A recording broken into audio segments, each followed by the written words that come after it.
convidado hoje aqui no Jornal 96 é o secretário estadual de Justiça e Cidadania, Mauro Albuquerque. Bom dia, doutor Mauro. Bom dia. A gente está na expectativa do início, né, das operações do presídio de Ceará-Mirim. A conclusão da obra está prevista para ainda esse ano, mas o início da operação só no ano que vem, né, doutor Mauro? Isso, a obra de Ceará-Mirim está 98% pronta, com alguns detalhes faltando, e na virada do ano, aí, no começo do ano, a gente pretende inaugurá-la. Houve um atraso, secretário? Não, ela está dentro da previsão. A previsão é para abril e ela está dentro da previsão. Dentro do plano diretor do sistema estadual, penitenciário, né? Que foi estabelecido pelo o atual governo. Isso. Até que ponto a não homologação do concurso dos agentes penitenciários pode atrapalhar esse cronograma da secretaria? Não, total, né? Até que ponto não. A gente depende exclusivamente desse efetivo novo para poder retomar todas as atividades dentro do sistema penitenciário. São mais de 500 agentes concursados, né? Isso. Esse pessoal já foi treinado, né, secretário? Ele já teve toda a parte de treinamento de administração a gerenciamento de crise, né, e entrando agora só vai faltar a formação de armamento e tiro, que a gente só pode dar depois que a pessoa realmente é servidor público. Isso aí está no aguardo.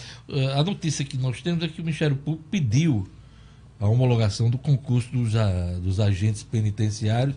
Ontem eu entrevistava aqui o presidente do Tribunal de Contas do Estado, o conselheiro Gilberto Jales, e ele informava que a grande questão era a lei de responsabilidade fiscal.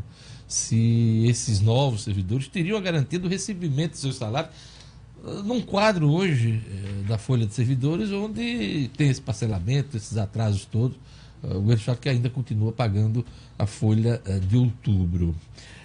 O que é que o senhor tem a dizer diante dessa argumentação e dessas preocupações do Tribunal de Contas do Estado? O governador fez, né, o governo fez, cumprindo uma decisão judicial, uma determinação judicial. Então a gente tem que cumprir. Né? Então a gente está aguardando agora os recursos da PGE para realmente ver se vai executar. Se vier a determinação de executar, nós seremos obrigados a executar. O senhor está otimista de que esses entraves burocráticos sejam superados e o cronograma da SEJUC seja cumprido? Com certeza, com certeza. Que a gente está bem otimista. Né? São alguns entraves que faz parte, né? Mas alguns questionamentos, e vai ser resolvido com certeza. O senhor espera que uma decisão favorável ao governo possa ocorrer ainda esse ano, ou a expectativa para o ano que vem, secretário? Não, eu espero que seja esse ano ainda. Espero para a gente poder realmente adiantar no treinamento que falta ainda de armamento e tiro. Eu preciso desse tempo.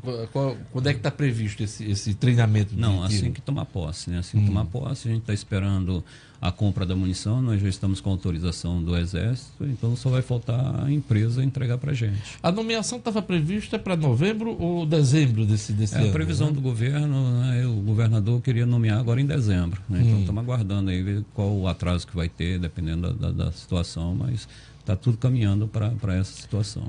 E o que seria uma data limite para cumprir o que a gente falou aqui, por exemplo, em relação a Ceará-Mirim? Porque os agentes penitenciários, gente, que foram aprovados e treinados, né, faltam ser nomeados, eles vão atender presídios, unidades em todo o estado, né? Em todo o estado, né? De Ceará-Mirim, ao complexo de Alcaçuz, Mossoró, Caicó, Caraúbas. Então a gente tem uma demanda muito grande, uma deficiência muito grande. Para você ter uma ideia, o efetivo está sendo acrescido de 40%. Então, quer dizer, é muita gente, e isso ainda não está no ideal.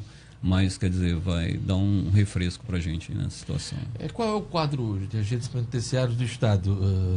914 agentes. 914, isso, né? vai para 1.440. Aliás, essa foi uma das medidas tomadas pelo governo do Estado dentro daquele esforço de resolver a crise dos presídios que marcou o atual governo, né? O governador ele está enfrentando todas as situações para realmente não só reformar as unidades, e sim reestruturá-las. E reestruturar não só também as unidades, todo o sistema, né, com treinamento, com capacitação, com valorização dos servidores. Então, eu como já vivenciei algumas situações, é uma característica de crise em todo o país, é uma característica ímpar, né, uma situação ímpar aqui no Rio Grande do Norte, e está sendo vencido cada dia. O senhor tem experiência em que unidades da federação? Você é de Brasília, né? Eu sou de Brasília. A gente criou uma doutrina, para você ter uma ideia, a primeira unidade de operações penitenciárias foi criada em Brasília, e de lá a gente começou a exportar tecnologia. Foi criado também um know-how lá, né? Um know-how. Já estive no Piauí, em Ronguedo, já estive no Ceará antes da crise aqui, o ano 2016, passei grande parte no Ceará, retomando algumas unidades prisionais. Você conhece a realidade do Nordeste, né? Conheço. Por conta até dessas passagens por Piauí, Ceará e agora Rio Grande do Norte. E já estive em Portugal dando treinamento também para o GISP, que é o grupo de operações de intervenção penitenciária. Então a gente tem algum conhecimento nessa área. Qual foi o quadro que o senhor encontrou aqui em relação aos servidores, a esse grupo de agentes penitenciários do Rio Grande do Norte? O que acontece é que o sistema penitenciário do Rio Grande do Norte, ele está largado por alguns anos, né, sem investimento. Então, você não consegue conter pessoas presas se você não tiver investimento. E não é só na questão de segurança, é na questão de ressocialização, capacitação do interno, capacitação dos servidores, né? Então, você tem que ter investimento em equipamento, em armamento. Então, a gente tem que ter um investimento. Então, não tinha 10, 15 anos aqui largado, totalmente largado essa situação. Fazia uma coisa ou outra paliativa. E agora, o que a gente encontrou? Gerou essa crise, a gente veio para retomar a unidade, e o governador viu que realmente tem que resolver a situação, e ele está empenhando 100% nisso aí. Então, a gente está realmente retomando a qualidade, valorizando, porque o pilar principal é o servidor. Então, o servidor é fundamental, né? Estrutura só dificulta. Quem segura realmente são os procedimentos, e os procedimentos é através de agente, né? Através de máquina. Para você ter uma ideia, quando a gente chegou aqui, tinha-se uma ideia de desativar o CASUS. Sim. Né? Aliás, não era uma ideia, foi uma declaração dada até pelo governador aqui e também em alguns órgãos da imprensa nacional. Ele chegou a anunciar que a Alcaçuz seria fechada até dezembro deste ano. E depois houve uma mudança. Justamente por isso, porque o agente não ficava aproximado do interno, o agente ficava a mais de 100 metros do interno em outra estrutura. E segurança penitenciária você faz com segurança aproximada, vigilância aproximada. Hoje, para você ter uma ideia, os agentes 24 horas dentro do bloco, junto com o interno. Então, quer dizer, essa questão, para eu fazer qualquer situação, eu não consigo romper, mas fez barulho, né? Então, estando aproximado, eu consigo escutar. Escutando, eu consigo agir. Para isso, a gente tem que estar treinado e equipado, coisa que não era. Então, hoje eles estão preparados, hoje estão capacitados, hoje estão lá realmente voltando. E outra coisa, economicamente viável, ou seja, para construir uma Alcaçuz hoje, com o que tem lá, ou com o que tinha, seria na faixa de hoje de 100 a 150 milhões. Hoje nós gastamos 3 milhões e deve chegar a uns 10 milhões para a gente reformar, reestruturar ela todinha, realmente se transformando num case e numa referência para o Nordeste e para o Brasil. Quer dizer, o que seria desativado virou com uma referência. Uma referência. Então, isso é questão muito importante. Por quê? Porque você vai deixar de gastar dinheiro, e o dinheiro que você vai gastar vai ser bem empregado. E outra coisa, não é só a parte de contenção de interno. Hoje, para você ter uma ideia, o Alcaçuz do jeito que está, tem culto 3 vezes na semana. Estou esperando a Igreja Católica. Semana passada nós tivemos uma ação da Igreja Católica lá. Então, a gente vem trabalhando para isso. Esse ano que vai entrar agora, a gente já vai começar com uns projetos sociais, capacitar o interno realmente, ou seja, dar uma oportunidade real para ele retornar à sociedade e pensar, eu volto se eu quiser. Hoje eu tenho condições de não voltar. E isso é em coisas bem simples, como pedreiro, como lanterneiro, mecânico. Se você preparar um bom profissional, ele vai ganhar mais do que a gente na rua. A reforma em Alcaçuz e em outras unidades e a construção do presídio Ceará Mirim já leva em conta essa mudança de concepção do trabalho da Sejuc e dos agentes penitenciários, né? Isso.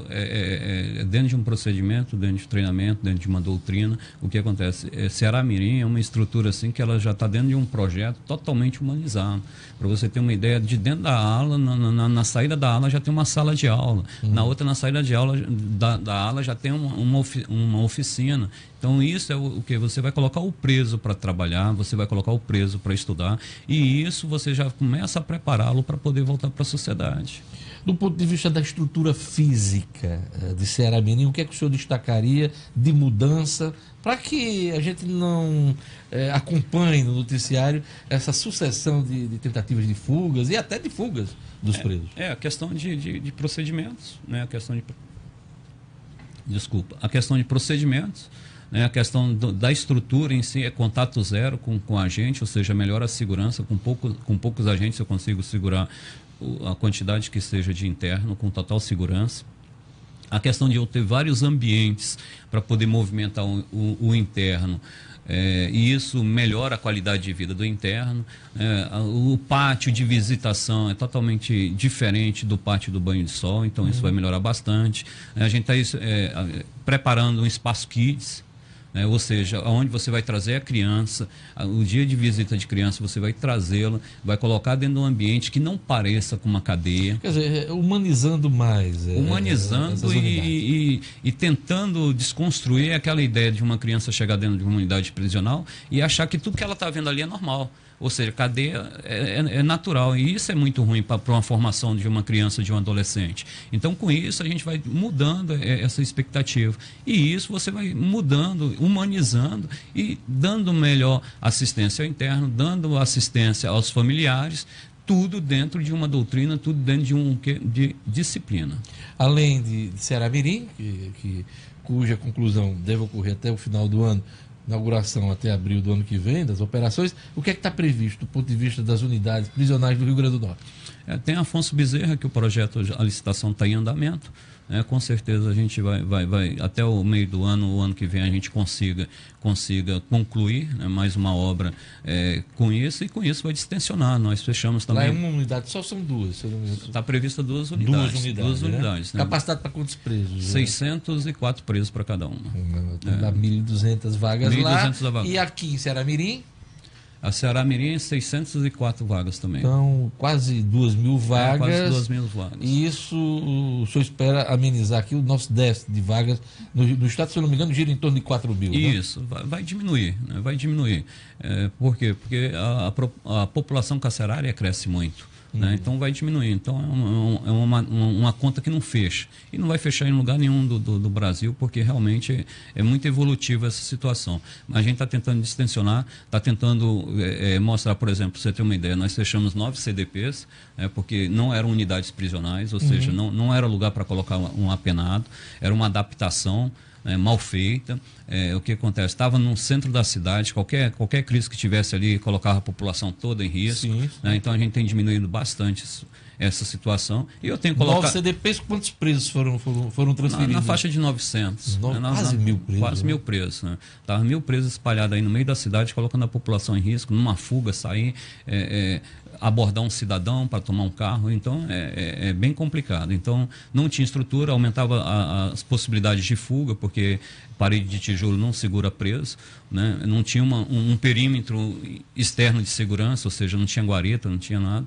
Então a gente está fazendo um trabalho pensado e está mostrando que eu consigo colocar mais presos no mesmo local, dar melhor qualidade de segurança. Para você ter uma ideia, a gente, com a população carcerária que eu tenho hoje em Alcaçuz, a gente tem serviço médico que a mesma população em qualquer bairro não tem. Né? A gente tem assistência médica, a gente tem assistência psicológica, a gente tem assistentes sociais. Então a gente está transformando isso. Então a gente está o quê? Racionalizando o trabalho penitenciário.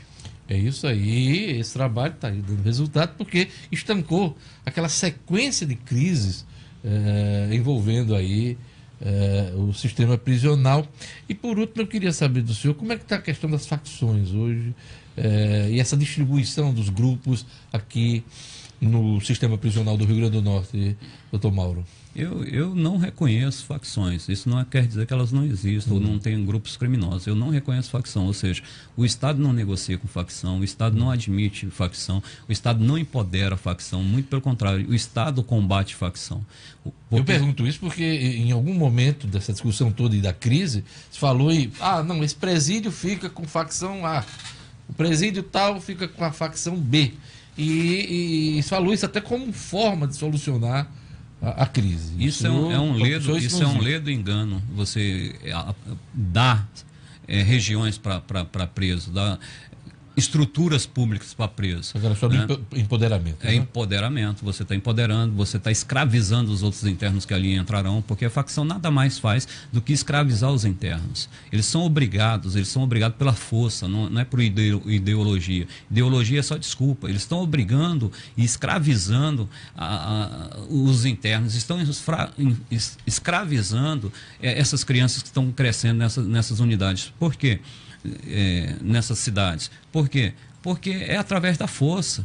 Não tem nada que eles ofereçam de bem.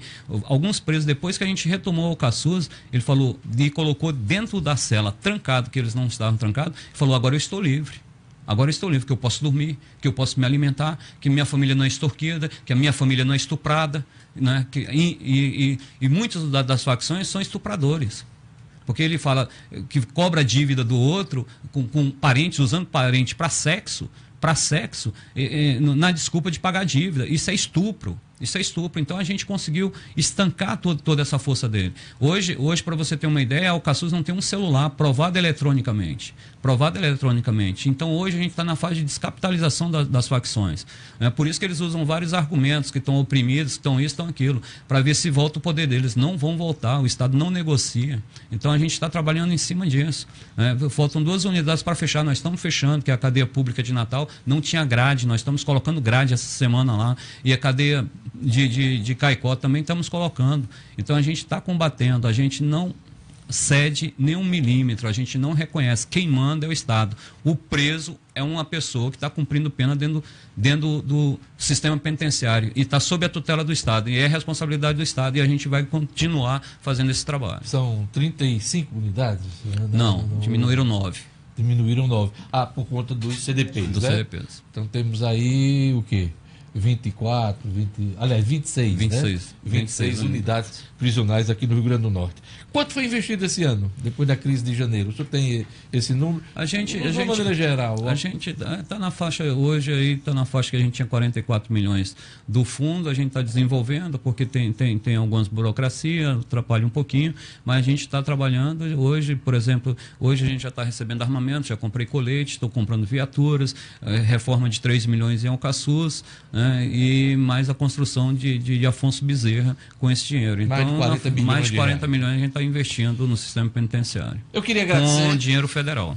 Eu queria agradecer a presença do Dr. Mauro Albuquerque, ele que é secretário de Justiça e Cidadania aqui do Rio Grande do Norte, está à frente desse momento de reestruturação do sistema prisional do Rio Grande do Norte, à espera, inclusive, da homologação do concurso dos agentes penitenciários para dar curso e resultado ao que a sociedade clama, de uma convivência harmônica com essa realidade que a gente tem, que é a prisão de pessoas por cometimento de crimes. Então, desejo boa sorte e que os entraves burocráticos possam ser superados. Obrigado, doutor Mauro. Obrigado. Queria agradecer a presença também aqui da nossa querida jornalista Simone Silva, assessora da Sejuc. Obrigado, Simone. A todos um bom dia. Eu volto amanhã com o Jornal 96.